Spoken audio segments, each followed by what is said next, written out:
Have you ever sat across from someone who seems absolutely perfect? They are incredibly charming, articulate, and they seem to know exactly what to say to make you feel like you are the center of the universe. Yet deep down, your gut is screaming at you. It's not because they did anything explicitly wrong, but because there is a chilling emptiness behind their eyes. While you're feeling a profound human connection, their heart rate is completely flat. Pop culture has lied to us for decades. Movies paint a picture where the most ruthless individuals are deranged villains lurking in the shadows with a manic laugh. But the psychological reality of everyday life is far more haunting. The people completely devoid of empathy aren't necessarily locked away in a prison cell. They wear perfectly tailored suits. They could be the charismatic coworker who pretends to understand you, the powerful boss who signs your paycheck, or sometimes the person sleeping right next to you. What truly hides beneath that dead silence and that flawless mask? Today, we are going to pull that mask off and look inside the chilling reality of antisocial personality disorder.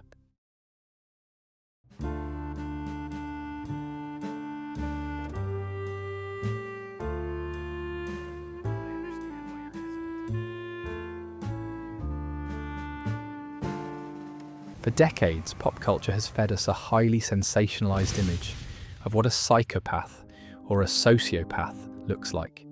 We immediately picture the chaotic movie villain, the cold-blooded mastermind, or the deranged serial killer lurking in the shadows. We use these terms casually to describe a toxic ex who ghosted us or an arrogant boss, but the clinical reality is far different and arguably much more terrifying. In the medical world, these dramatic labels aren't official diagnoses. Mental health professionals refer to a condition known as Antisocial Personality Disorder, or ASPD. And here is the chilling statistic. Research suggests that up to 4% of the general population exhibit significant antisocial personality traits. To put that into perspective, if you work in an office with 25 people, there is a statistical probability that at least one person in that room is operating without a functioning moral compass, quietly manipulating those around them. To truly understand ASPD, we have to do something incredibly difficult. We must stop looking at these individuals exclusively through our standard moral lens. When we simply dismiss them as evil, we miss the underlying truth. We need to look at the science, because the reality is their brains are fundamentally wired differently than yours. Let's take a journey inside the brain of a predator. If we were to look at a functional MRI scan of a neurotypical brain alongside one with antisocial personality disorder, the structural and functional differences would be stark, particularly in two vital areas. First, we have the prefrontal cortex. Think of this region as your brain's moral brake system.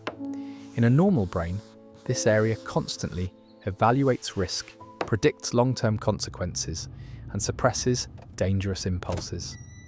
If you get furious in traffic, your prefrontal cortex steps in and stops you from ramming the car in front of you.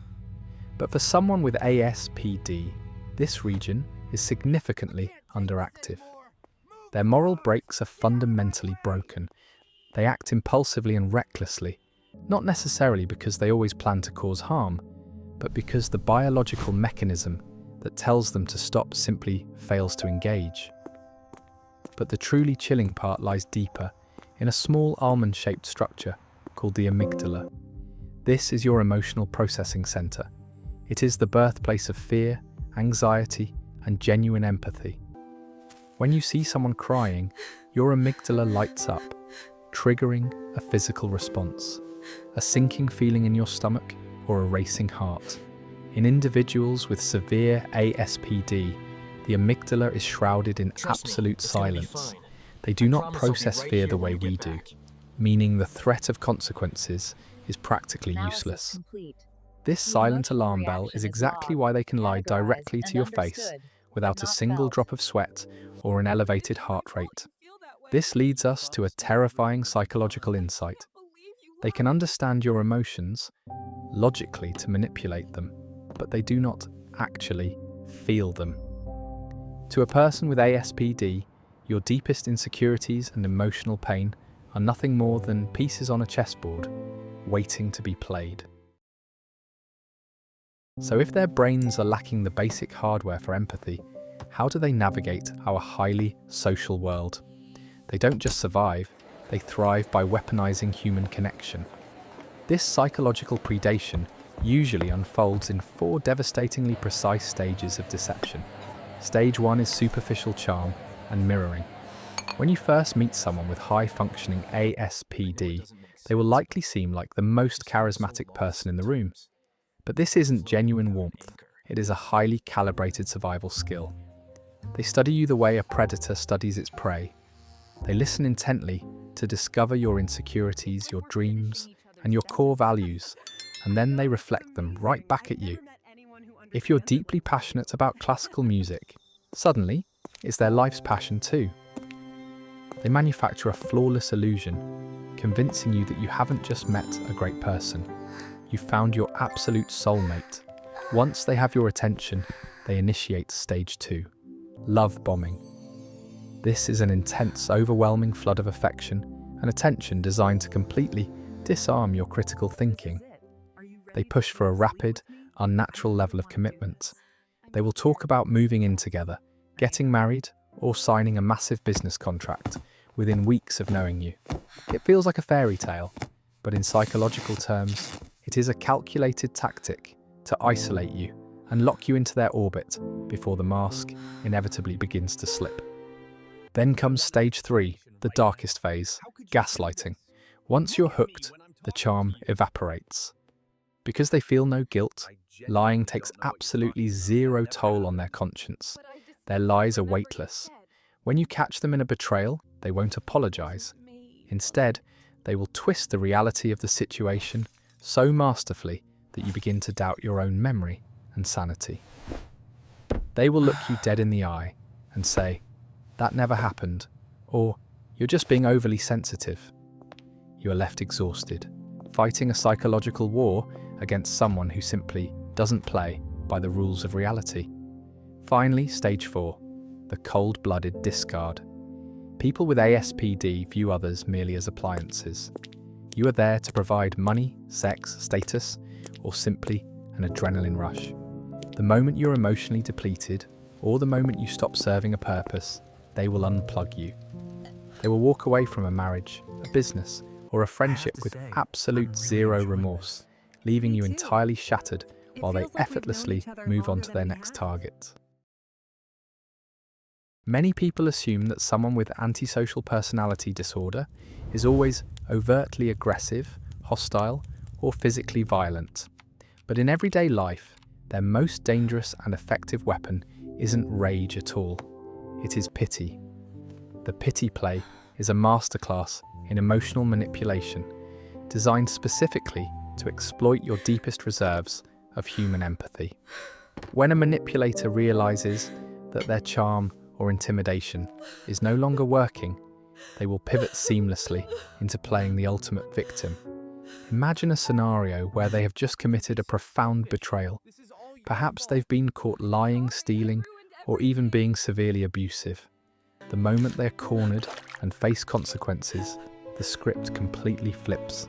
Suddenly they are sobbing uncontrollably. These are crocodile tears, a perfectly timed and calculated performance. They will never take genuine accountability.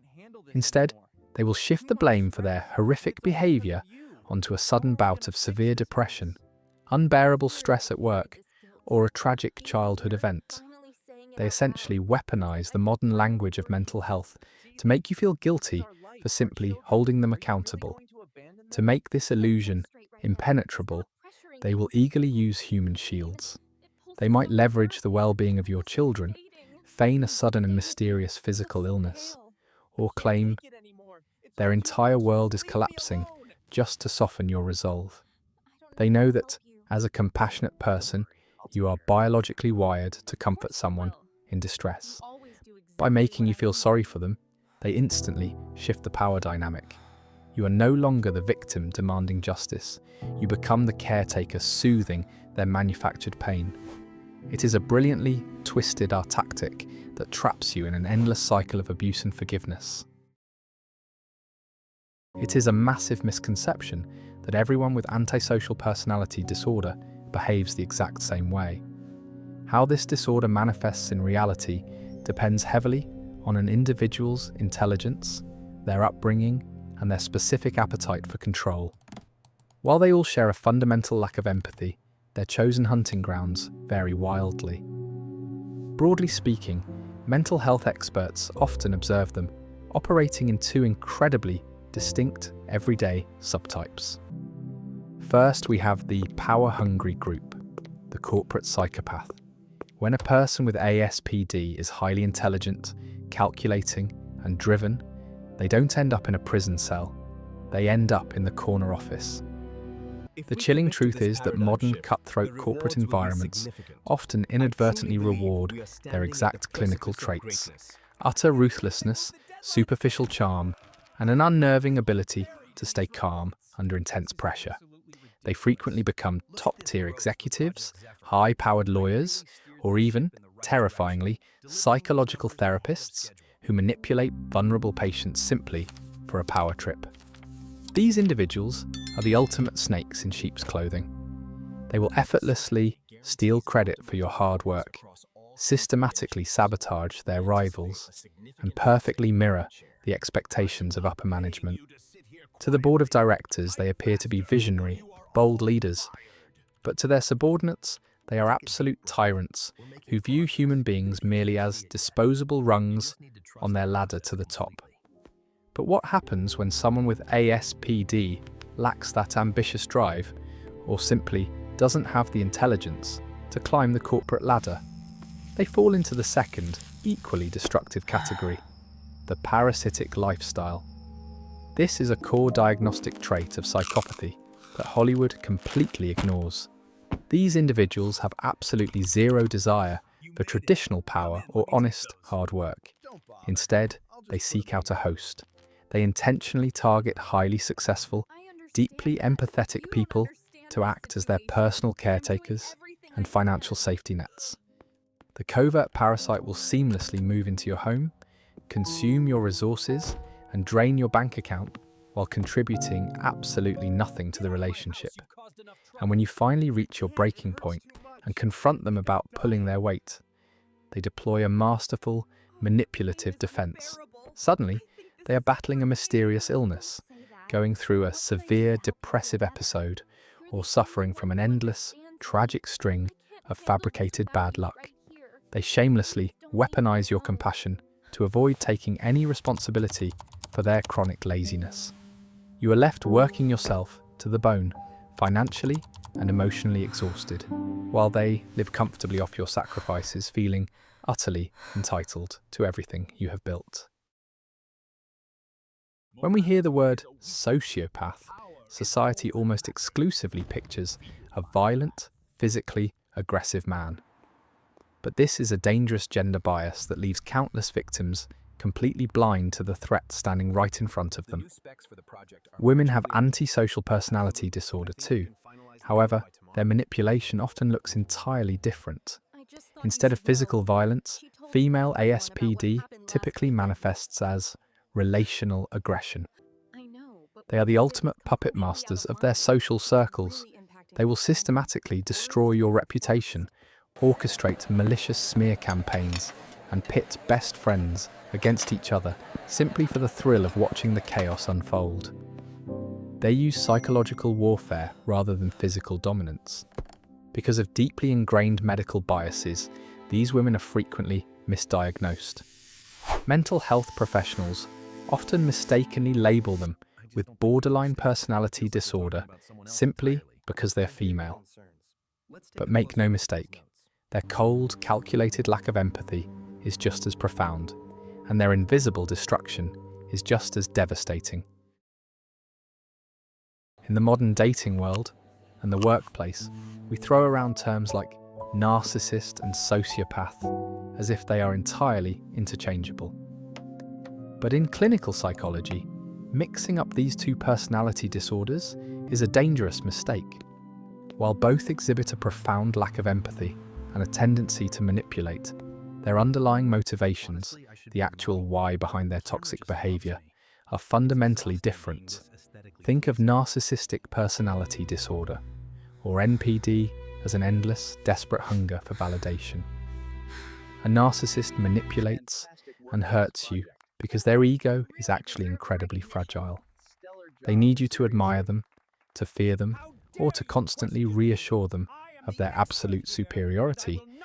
The defining trait of a narcissist is that they deeply, obsessively care about what you think of them. Your perception is their oxygen. If you criticize a narcissist, they will fly into a defensive, explosive rage because you have threatened their carefully constructed self-image. Antisocial Personality Disorder, on the other hand, operates on a completely different psychological wavelength. A person with ASPD does not care if you think they are smart, beautiful, or special. They manipulate you purely for instrumental gain, whether that is your money, your physical resources, a promotion at work, or simply the sadistic thrill of watching you squirm. They don't need your admiration, they just need your assets. If a narcissist destroys your life, it is usually collateral damage in their relentless pursuit of ego-boosting worship. But if someone with ASPD destroys your life, it is either a calculated business transaction or a casual afternoon hobby. Understanding this crucial difference is vital because the survival strategies you use to protect yourself from a narcissist will almost certainly fail against the cold calculation of ASPD. This brings us to the darkest, most profoundly tragic question in all of clinical psychology. How does a human being end up this way? Are they simply born as empty vessels, or does society create them? The answer is a haunting mixture of both, best explained by the biopsychosocial model. The prevailing rule of thumb in modern psychology is this: genetics load the gun, but the environment pulls the trigger. Let's look at the biological aspect first. Studies show there is an undeniable genetic component to antisocial personality disorder. Some individuals are simply born with that biological predisposition: a sluggish prefrontal cortex, a muted amygdala, and a natural deficit in emotional empathy. However, having the genetic blueprint for ASPD does not guarantee you will actually develop the disorder. The defining factor, the trigger that sets the course for a lifetime of manipulation, is almost always severe, chronic childhood trauma. A staggering percentage of individuals diagnosed with ASPD grew up in environments characterized by profound neglect, horrific abuse, or absolute chaotic instability. Imagine a young, developing brain subjected to constant terror or total abandonment. In order to survive that waking nightmare, the child's psyche performs a radical, tragic adaptation. It completely shuts off the capacity to care. It builds an impenetrable emotional wall. The subconscious logic is a desperate defense mechanism. If I never attach myself to another human being, if I never allow myself to feel, then no one will ever be able to hurt me again. The ultimate tragedy of ASPD is that what begins as a desperate, necessary shield in childhood slowly hardens into a devastating weapon in adulthood.